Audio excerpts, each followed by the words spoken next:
ભગવાનની પાસે તમે જાઓ ત્યારે ખાલી હાથે ન જાઓ.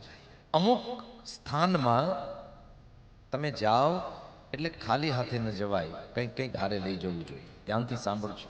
તમે રાજા મહારાજા પાસે જાઓ તો રાજા પાસે ખાલી હાથે ન જવાય, કંઈક લઈને જવાય. તમે કોઈ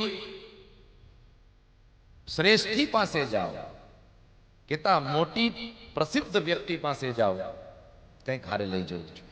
તમે સંતના આશ્રમમાં જાઓ, સાથે કંઈક લઈ જવું જોઈએ. બ્રાહ્મણની પાસે જાઓ, સાથે કંઈક લઈ જવું જોઈએ.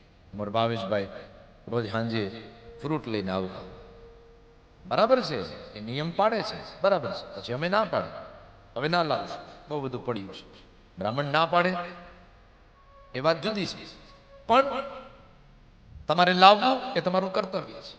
શાસ્ત્ર એમ કહે છે, સાધુ, બ્રાહ્મણ, રાજા, શ્રેષ્ઠી, આ બધાની પાસે તમે જાઓ, કંઈક ને કંઈક લઈ જવું છું. તમે જ્યારે